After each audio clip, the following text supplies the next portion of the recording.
What's going on, everyone? It's King Tut Pro and welcome back to another Final Cut Pro 10 tutorial. In today's video, I'm going to show you a really cool plugin from PixelFilmStudios called the Auto Tracker Perspective 2.2 plugin. Funny skits, stuff for TikTok. If you wanted to do that, you could. This video is sponsored, so a big special thanks to PixelFilmStudios for sponsoring today's video. Also, be sure to use my coupon code KingPixelPro. This is the original clip here from the video from YFN Lucci COVID-19, link in the description.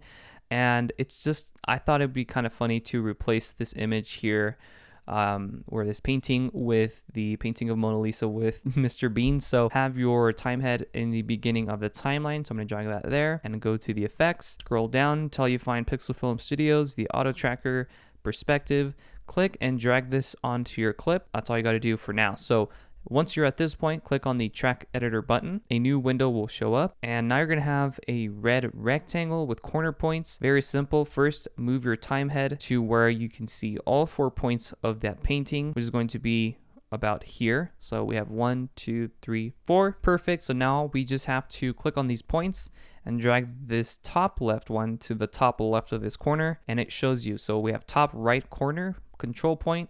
This one shows bottom right corner, so you guys don't get mixed up. So I'm going to drag this one onto the right side of this painting, and you can also see a magnification on the right side of this screen. Actually, I don't think it goes there. It goes here. I want to make sure that I get this right this time. There. And then the bottom right, I'm going to move and drag this right over here. Now, all you have to do is in the tracking type, you have planar and corner pin. So with the corner pin, I would assume that this will allow a greater area of tracking points, whereas the planar is more of a specific point of tracking. So now if we go down, you're going to have the track assist filter. If you have this box checked, you're going to see all of the texture, and the more texture there is on a specific scene, the better the tracking will look. And if I go down, you're going to have the search width. You can increase that as well as the height. And then you have track quality. You can increase this to make the tracking a lot smoother, if that makes sense. And then you have the manual adjustments down below, and you can also keyframe to all of the offsets here. All you got to do now from this point is just hit the right button, and this will track forward. So once you are finished, you can uncheck the track assist filter. So now we can skim through and see what it looks like. It looks really, really good. And now I'm going to move the time head at the beginning of these frames so we can track backwards since we couldn't see the other points. So we can move this back and hit the backtrack button. This will track backwards. So you can see now we've tracked the beginning part and throughout the clip. Very, very simple. Now all you have to do is hit the export data button. We can skim through, nothing's happened, and that's because we have to enable the drop zone controls right over here. We have on and off. Right now it's disabled by default. Check that on, and this will now be enabled so you can see the drop zone. So now all you have to do, it's very simple. Go back to the project settings where you have your image imported, and I'm going to click back on this, click on this button right over here, and select, click, and you can see it take place. Hit apply clip. Now you're going to see that it's going to replace it with this as well as it being tracked perfectly. So in the pan, we have options to adjust our scale of the image. So we can hit the right arrow button to see the panning options. So we have X and Y.